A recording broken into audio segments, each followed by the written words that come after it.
Good morning and welcome to BC Cattlemen's Public Affairs and Education Committee's Coffee Shop Talks, a webinar series. This is the sixth and final webinar of the Coffee Shop Talks, and today we're going to be talking about financial management. But before we get into the topic, I want to introduce BC Cattlemen's, our funders, cover some housekeeping items, and of course, introduce the speakers. So the BC Cattlemen's Association has been the official voice of BC cattle ranchers since 1929. So for over 90 years, we've been representing the interests of beef producers across the province. As one of the committees for the BC Cattlemen's Association, the Public Affairs and Education Committee has created a webinar series called the Coffee Shop Talks that has covered 6 different topics and started in January and is finishing up today on June 4th. The topics included mental health, succession planning, employee management, employee retention, mentorship, and now financial management. If you want to find the resources that are being saved, you can visit our website at www.cattlemen.bc.ca/coffeeshoptalks.htm. And all of the pre-recorded webinars are found there on the webpage for future viewing. So this webinar series was funded in part by Agriculture and Agri-Food Canada and the Government of BC through programs delivered by Investment Agriculture Foundation of British Columbia and the BC Cattlemen's Association. So before the discussion on financial management begins, I'd like to introduce myself and cover some housekeeping items. I'm Bree Patterson with BC Cattlemen's, the Beef Production Specialist, and the staff support for the Public Affairs and Education Committee. This is a pre-recorded webinar, so you'll visit it later. Everyone is set to listen-only mode to make it much easier for you to hear the speakers. And for anyone who has any questions, just shoot them through the chat box, which is on your right-hand side of the screen, to the participant named Bree, and I will read them out loud. So that kind of covers all of our housekeeping items and our introduction. So I'd like to turn over to Alicia Kirapita with RBC, and she will be our speaker on financial management. So welcome, Alicia, and please introduce yourself. Sure. Well, thank you. Thanks to the Public Affairs Committee for having me, and thank you, Bree, for hosting today. So my name is Alicia, and I'm an agriculture account manager with RBC. I've been there for 13 years.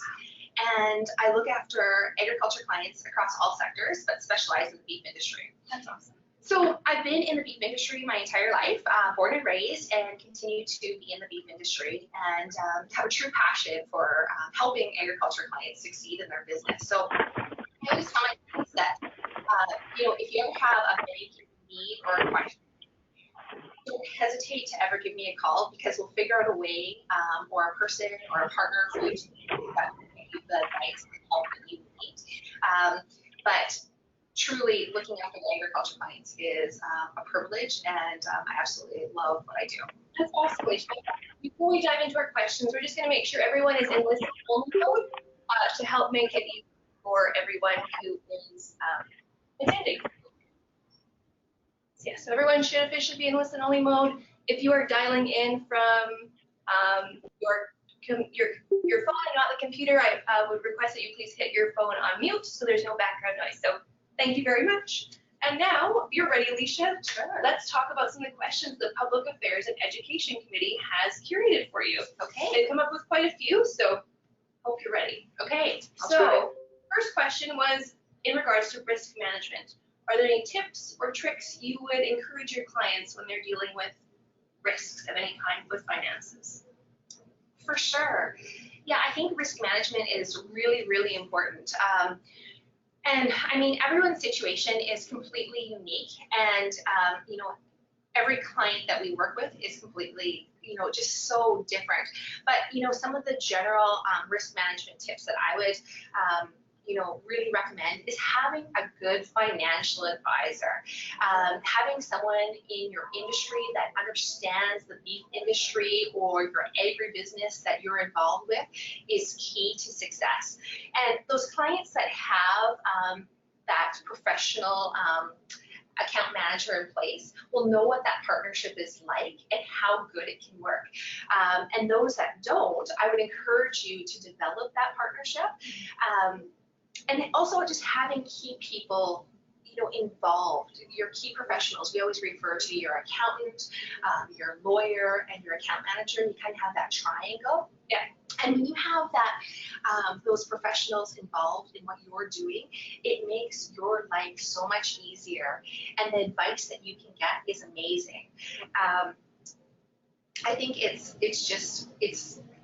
absolutely critical in today's world, if you're going to grow your business, to have someone that understands what you're doing. Totally. I think it's really a key takeaway here. You're saying that having your little community or your group of people in your back corner to help you, that's like you said, your lawyer, your accountant, your account manager, or your banker. And if you think about it on a broader perspective too, you might want to include things like a vet or an agronomist. Like, exactly. It's really important for any farm or ranch operation to have those key people to help support and bring your operation to optimal level, regardless of what you're dealing with, whatever risk, right? Absolutely. Yeah, it's so key. And when those key partners understand your plan, your short term, your midterm, your long term goals, right, then it makes it really, really easy for whatever you want to do in your own business. So you might want to purchase a piece of land. Well, a quick call to your account manager or a quick text and said, hey, can I chat with you for a few minutes? What do you think about this? Yeah, this sounds like a good idea because we know what your plan is, or no, this doesn't sound like a good idea because of this. It's really easy once you have that developed relationship and we understand what you do in your business. We all produce, calves. We're all in the beef industry primarily. We're all really good at doing what we do on a daily basis, but we're not necessarily really good at having a plan that is articulated to all parties involved. But when we do have that plan, man, does it work well. So that's true, and that's the key thing. Ranchers are really good at ranching, or farmers are really good at farming. They may be not so great at books or numbers and money, so it's important to have that professional in their court to help them maximize those spots where they may be a little bit weaker at it. It's kind of, to go back to my mentorship webinar, we talked about having a mentor of some kind, and not just like how to grow crops really well, but maybe your mentor is a financial mentor and they can kind of coach you along and help you and assist you better with your risks when it comes to finances. That's right, absolutely. So, going along and, having your financial statements, done in a timely manner so that you can sit down with your account manager and go over them, and, just kind of staying up to date, keeping everybody involved is key along the process. So that mitigates a lot of risk. Obviously, diversification is another general one that mitigates a lot of, risk regards to cash flow within the business. It might be, diversification within the beef industry. Maybe you have a small purebred operation and you sell some bulls, or maybe it's a gravel pit, or maybe it's a spraying business, or maybe it's a wife that works, off farm or off ranch, just to diversify that income a bit. It's a huge risk mitigant for you. But those are some of the key ones that I would say that really pop up to mind that are general. So that's perfect, Alicia. So thank you. That kind of talking about like managing your risk and managing things to make your operation prosperous. I know some of our as it goes with all cycles, you eventually have your retirees and you have the new ones coming in. So our public affairs committee does have some people who would be in their retiree time. So they were kind of curious about what they could have done in the past to help with future retirement savings tips or anything to make it so it's set up well for whomever's taking over your ranch, if that's your kids, or maybe you've sold it to the next person, maybe you're a large corporation and you've got some new management coming in. How do you, as the outgoing management, make sure you're set up to enjoy maybe a beach vacation from time to time if you don't longer want to calve cows? Or how do you make sure that your kids are not going to be having to sell the ranch in 2 years to make these things end? Right. Well, I think some of the key things, key points are start early, invest early. There's the compounding effect when you invest early, that the money makes money off the investment, right? So that's key. And you want to invest regularly. We're all kind of habits of creature. If we have a paycheck that comes in on a regular basis and we have an automatic withdrawal from it to go into an investment plan, or an automatic contribution each month for $20, $100, or each week, or whatever it may be to your particular situation, then it's automatically, into that investment and we forget about it. But if we have to do it ourselves, then, it might come up that really, I know this is coming up this week, so maybe I won't put this money aside. And we're just habits of creature, right? If it's done for us, then we know that it's done regularly, and we just don't have to worry about it. The money's gone, it's invested, and we're done with that. I think that's a smart one to say, because again, you so often will get your paycheck, or maybe you sold a load of calves, and all of a sudden you're like, ooh, look, I've got this little extra cash, and I want to treat myself, but in actuality, you should be chucking that little chunk of change into your investment or into some sort of savings account and let your money make money for you, let it work for you, kind of thing. And in that way, in 50 years, when you're ready to actually go on your vacation, you have that vacation money sitting there, you have that like funding, so you can go buy a house in town, and the next generation can take over the one on the property. Well, and that's exactly it. I mean, primarily in the beef industry, you get one paycheck a year, maybe a couple more, just depending on your situation. Yeah. But you should definitely put some of that money aside into some type of investment. And then how much is enough? You have to invest enough.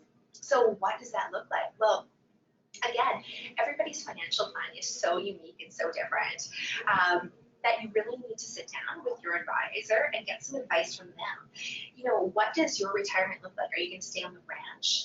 Are you going to move to the city where the grandkids are? What's your lifestyle like? Are you going to live like you do right now? Are you going to be going on all sorts of vacations? What does that look like? So you need to have that plan, right? And you need to, stick with it and follow it so that when it comes to retirement, you can retire. Totally. We're, in the beef industry, they refer to ranchers as being cash poor and land rich. Yeah. So selling off a piece of land in your retirement, it might be an option, but it's not always an option, just depending on your succession plan and what's happening with the younger generation. And just while we're talking about succession planning a little bit, it's really important to have that succession plan so that everybody knows what's going on. The older generation, the younger generation, how is the older generation going to get out? And that's all part of, the investing enough to have that conversation so that everybody knows what the plan is. And it's important for the young generation to, understand that as well too, because they could have went and got a career somewhere else and been making probably a lot more money than what they're making right now on the family ranch. Totally, yeah. You could have easily gone off to university and become an engineer and made triple what your parents will have made by the time they retire. Sure. In a lot of the farming and ranching sectors. Yeah, so having that succession plan in place is key so that everybody can plan for their future. And then diversification again. Diversifying your portfolio is really important. So you don't want to have all your investments into, one asset per se, spread it across the board. And then just sticking to that plan. So often you'll hear that people lost money in the market when the market went down or whatever the case may be. Well, it's because they typically pulled out the money as soon as it went down because, they may have gotten worried, which rightfully so. But if you have a long-term plan with an advisor, they'll be able to give you the advice that you require. Yeah.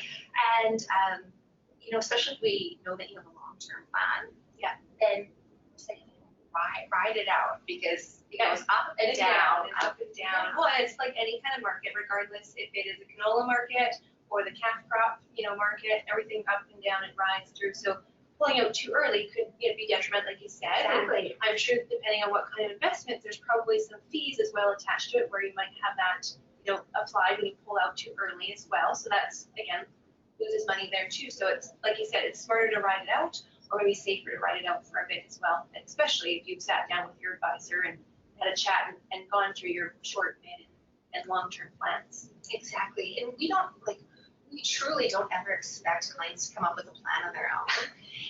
Give me a call and we'll, get you with the right partners or get you in the right place that you need to be, and we'll develop that plan for you, which makes your life so much easier. Totally. It's team effort, obviously, right? You want to have, everyone in your ball court and behind you to help you make sure you maximize your profits and maximize your ranch or farm opportunity. Absolutely. And then by having that plan in place, it makes everything so much easier. You can retire, the next generation can potentially take over. It's simple. It's a nice happy cycle. Absolutely. Totally. No, well, I think those are some awesome key points about retirement.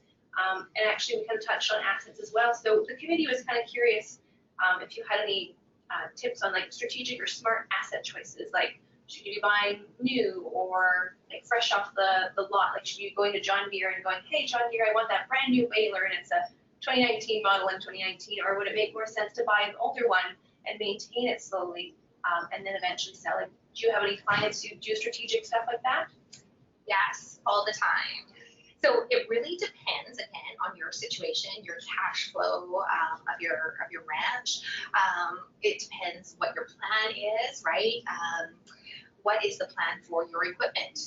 What does your equipment list look like, and how often do you change over your equipment? What's your plan around that? When it comes to assets, obviously if it's something new, we'll finance a lot more of it and over a longer period of time. When it's something new or used rather, we're financing less, a lower loan to value, we refer to it, and a shorter amortization. So, you have to kind of weigh out at that point in time to see, okay, if I buy something used, I have to put this much of a down payment down. Right. If I buy something new, it's going to be more money, but I only have to put this much down. And, these are my payments on this used baler. These are my payments on this new baler. Yeah. What are the differences? What can my business afford is Right. key. Yeah. We also will do a lot of leases for clients. Okay. So basically, we'll finance up to 100% of a piece of equipment through our leasing product. Yeah. And at the end of the day, the clients will own that, a dollar buyout at the end, and they'll own that piece of equipment. Okay. But it's just a strategic way that we can provide some financing for clients. And, it's something that we always want our clients to discuss with their accountant as well to make sure that that makes sense to them and that all parties are on the same page. But there are different options and lots of them. And again, you're gonna get tired of hearing this, Bree, but if you have the plan and you have the relationship with your account manager, it makes it so much easier because all it is a 4 or 5 minute conversation. Totally. And like you said, a text message, hey, is this appropriate for what I should be using? Absolutely. Like, that's so awesome. Like imagine if you're out bailing and all of a sudden the John Deere salesperson shows up and tries to sell you and you're like, 1 second, you just give a quick text to your banker, your account manager, and they're like, yeah, I think that's a great idea. Sign up the dotted line, and they say, well, maybe you should hold off, come in, we'll chat about it more. But sure, it's something as simple as that. Again, having your team right there available to you and helping you make the most. Yes, absolutely. Yeah, we can make it pretty streamlined, really. That's awesome. And so great to use technology nowadays, right? To make it so much easier than having to drive the 45 minutes to an hour or wherever to go see your banker and have to do it, right? Like, yes, that is one thing that has drastically changed is how digitally enabled we all are, and especially in the banking world. It's amazing what we can do. And really, I don't want my clients to drive to me. I want to drive to them if I can. I mean, if they're coming into Kamloops to pick up parts or whatever, that's completely fine. Yeah. But I love going out to see them. And, a picture is worth a million words, right? If you haven't been out to see your clients, then you desperately need to get out there and see them because you really get a true understanding of why their place is so unique or what makes them so different or totally. And I think that's really key to helping build that relationship as well and building that trust so your banker has your back. Absolutely. Yeah. It is. It's complete trust. That's what it is. That's awesome. So yeah, thanks for discussing assets. Another question the committee had was there proactive ways to help minimize or manage your debt? And I know you keep talking about how everyone's financial plan is slightly different. Is there any 2 to 3 key takeaways that everyone can apply regardless if they're saving to be a millionaire or if they just want to be able to buy an old used baler? Well, yeah, I think there are. Oftentimes when we buy something, we want to pay cash for it, right? And I think you have to always remember cash is king. So, perhaps you should save your cash and finance that baler or whatever the case may be that you're buying. And, instead of putting that entire amount towards the baler, now you're maybe just putting down 25% or whatever it is so that you can use that cash for something else potentially. Right, and that makes sense. It's letting your money work for itself and kind of help you out and not just spend it all on one thing when you could strategically spend it on different things. Exactly. And then, oftentimes we'll sell our calves in the fall or our yearlings, and then we want to pay down debt. We just want to pay down. Well, again, having that plan in place and having that discussion prior to you just paying off some loans is really key, because I can't tell you how many times over the years that I've had a client that has excess amount of cash sitting there, so they pay down a loan, and then they want to go and buy something and they need a down payment for it. Well, all of a sudden all of their cash is gone because they went to pay off this loan, and now we're pulling equity out of something else, which incurs potential legal fees and appraisals and all sorts of things. So it's just really important to have a bit of a strategy and a plan and a discussion around it.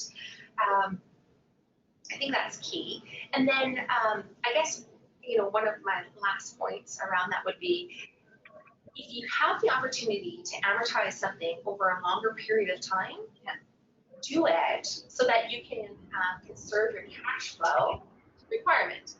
Now, it's not saying that you have to, pay on that land for the next 25 years and pay it off earlier. Right. But if you purchase a piece of land and you only amortize it over 15 years, those payments are going to be so much higher over 15 years, right? Than they are over 25 years.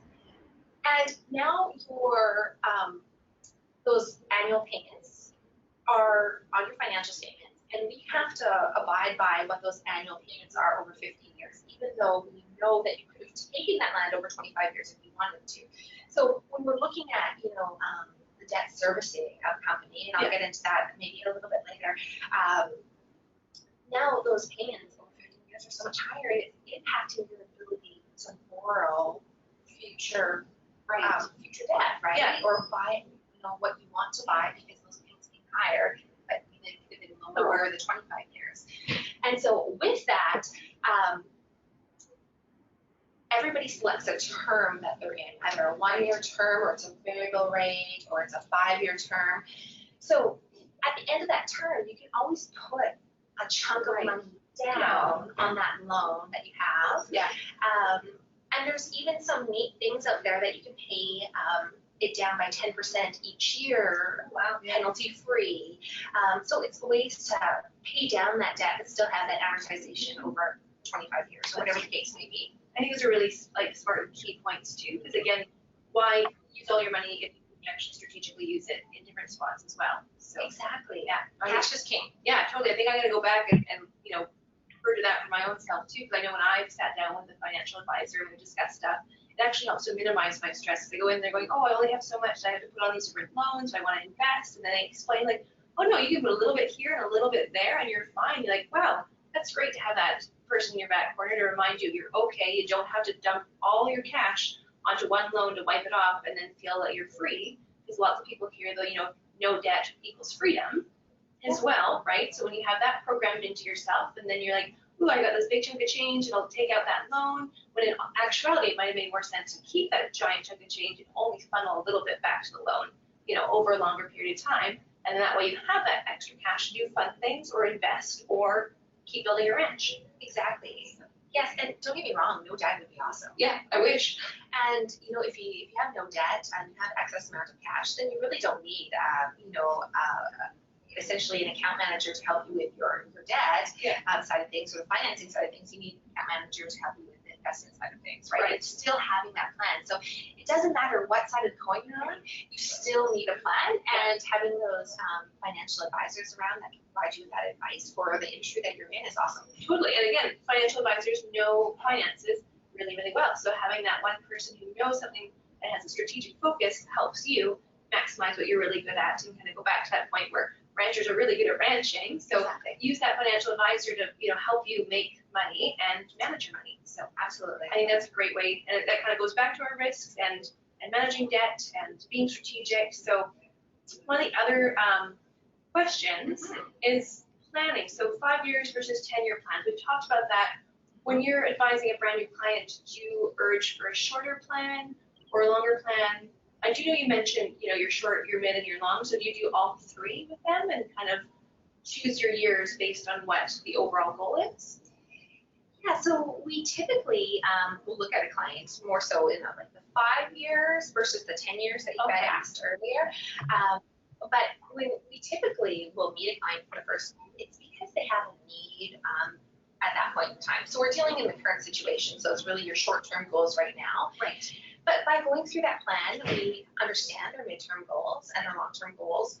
And if some of the midterm and long-term goals are really important to them, then the way we situate them right at the beginning is important so that they can achieve their mid and long-term goals. Again, everybody's situation is all so unique, and there's no blanket to magically go over everybody. But if we can understand what that is and where they want to go in their, ranch or business, it's key. And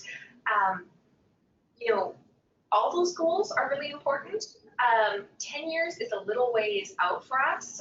It's not saying that we wouldn't want to know if it was something really important to them. Right. Of course we want to know, right? We want to make sure that they're, situated really well. And maybe it's a client that, or a rancher rather, that wants to retire. Right. 10-year makes sense for like someone hoping to retire in 10 years. Exactly. Yeah. Exactly. So, maybe we have to look at different ways to, pay off that debt or get the kids involved, right? So that's really important to know. And it also gives us a chance to, meet with them a lot over that course of time and go through some, business owner planning stuff so that, there's not huge tax consequences. And we have that succession plan in place, and we have, the key management coming in. And totally. No, I think that makes total sense as well. And yeah, again, to keep going back to having those people in your ball court, but they help you a lot with making those plans, and they're able to ask you the questions that you might not think of. So when I think about, my own businesses and how do I build my goals, I have all these goals in mind, but maybe they're actually not legitimate goals or goals that will actually take me to the next level. So having someone who can ask those questions to help establish what my short, mid, and long-term goals are kind of helps you to reorganize where I want to go as well, and kind of go, oh, I didn't think of that question, so maybe I do need to ruminate on that question for a bit and actually come up with a better idea or a better plan. So absolutely, I think that's a key point there. So yeah, thank you for that. So I guess a couple other questions that we had is, where would you go for an ag loan? I think a lot of people think of companies such as Farm Credit Canada. We often forget that the banks have stuff too. So obviously RBC has a really awesome ag portfolio. We do. We have an awesome ag team. That's awesome. So with your RBC portfolio, are majority of your ag lenders coming from an ag background? And so everyone on our ag team has an extensive ag background, either raised in the industry. They all have ag degrees, involved in the agriculture industry now, or have direct impacts to it. So we all have a very, very strong ag background. As far as where people can go, probably most financial institutions probably have someone that looks after the agriculture clients in some way, shape, or form. And we all kind of do similar things. Sure, we have a few different products, and maybe some are better than others. But what it comes down to is really that person that you are dealing with, that account manager that you're dealing with, and their specialization in the industry. If they don't understand, what you do in the beef industry and how you produce food for this world that we live in, that's not good. No. And you should probably be going somewhere else, because they need to understand the difference between, a heifer and a steer and a yearling, and the breeds of cattle at 160 acres or in a quarter, all those general, basics for all of us that are involved in the egg industry. So oftentimes I've heard, it's not the financial institution that I deal with, but it's the person that I deal with that makes the difference. And don't get me wrong, I love RBC and I love what we do, and we have an awesome egg team, but I think dealing with someone that has that specialization is absolutely key to your success. I think that's really important for you to point that out, because regardless of what business you have, if you're a farmer, if you're a construction owner, you name it, like going to that particular financial advisor that has that specialization or has that passion and back behind the story kind of sees is much better than just going to the local ag lender and assuming that they're going to help you, but actually their specialization is in blueberries. So you're a beef producer and you need help with helping your cash flow in your beef operation, and unfortunately that fabulous ag lender only has a blueberry background, so they might not be the best fit. Maybe you have to go to a different financial institute that doesn't have much of an ag focus to it, but they happen to have a lender in there who comes from a farm and a beef background, so they can have a bit more conversation. I think that's a key takeaway point. There's a whole bunch of amazing like farm or ag-based loans out there in financial institutes. It's about finding the right financial advisor for your operation and your specialization. Absolutely. Yeah. Yeah, there's great ones out there, but if you don't match the right person, you're not going to take your business to the next level. Well, that's just it, Bree. I hit the nail on the head with that. You know, we're also good at, you know, raising calves each year and growing our own feed or whatever the case may be, reseeding those fields.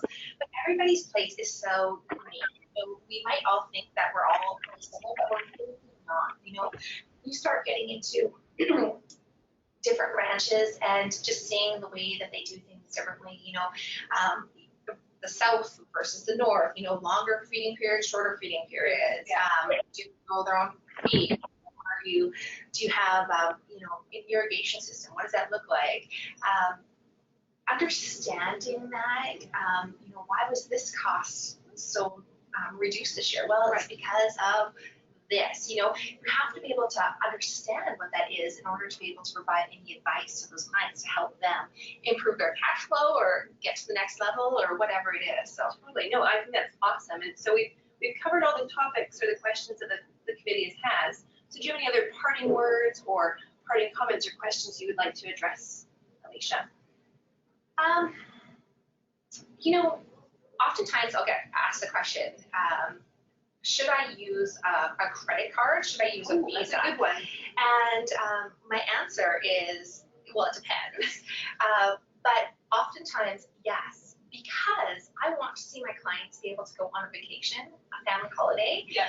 And I think that's really important. So if you can use, you know, a really great point card, you know, there's lots of good credit cards out there. Yeah. And you can put your expenses on there and pay it off each month. That's absolutely key. You can't pay it off each month. You have to get rid of it. So you're not allowed to have it.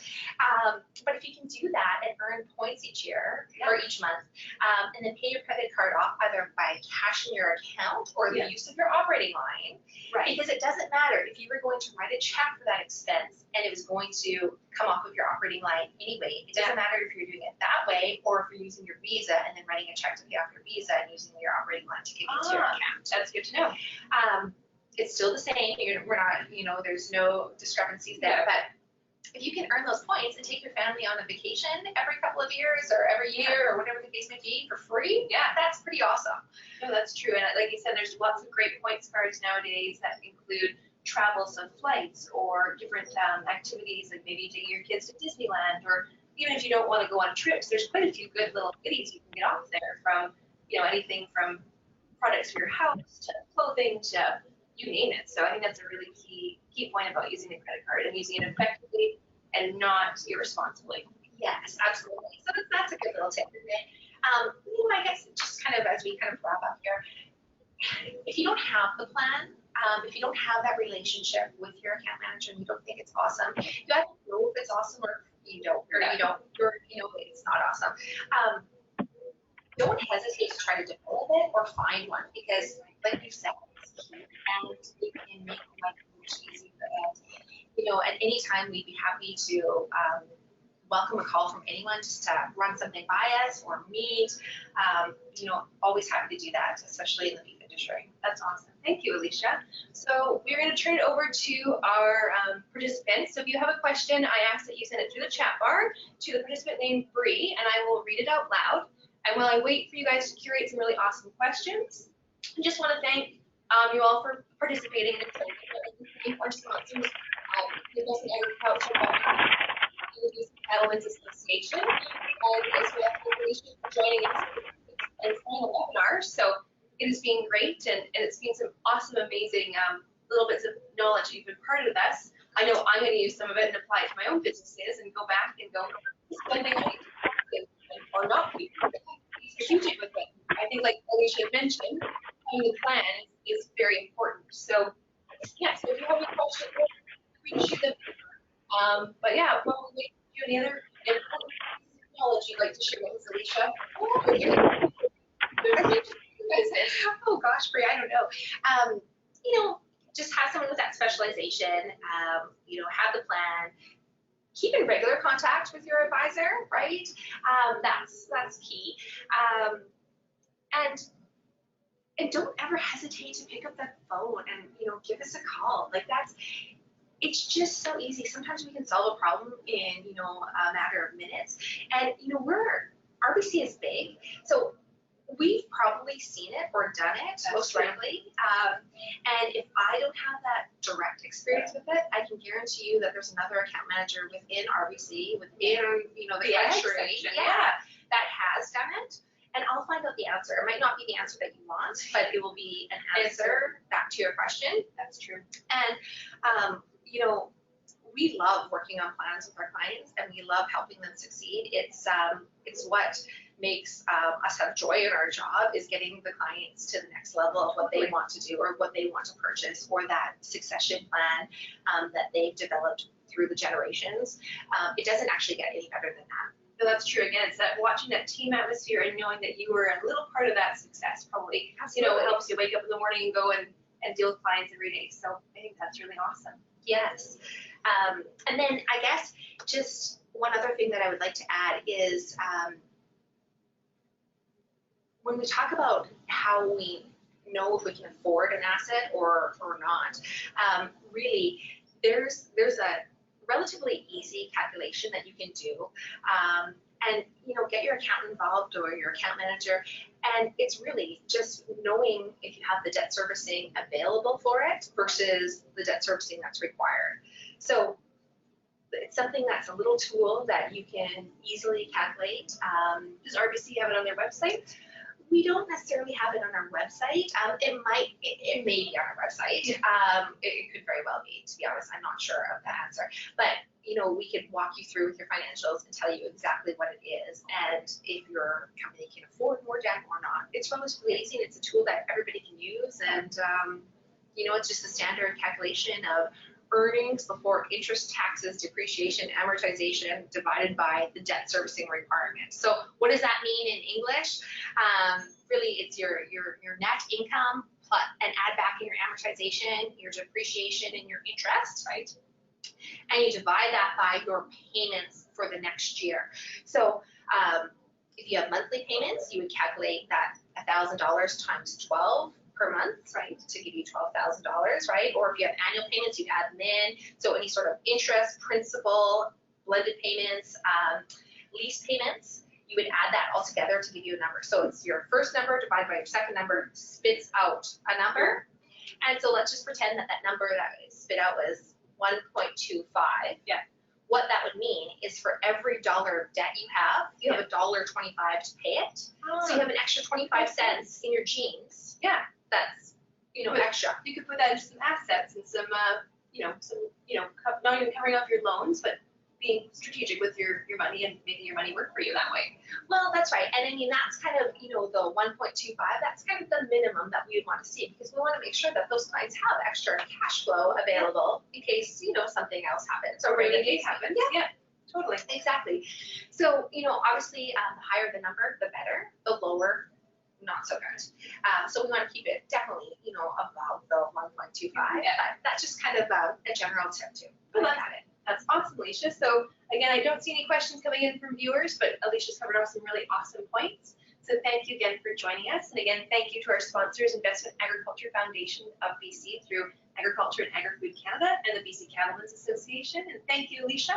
We've had a great time speaking with you. And if you guys have any questions about financial management, Alicia's your lady. So until we do another webinar series, thank you so much for joining in to our 6th webinar series with BC Cattlemen's Coffee Shop Talks. And until next time, catch you later.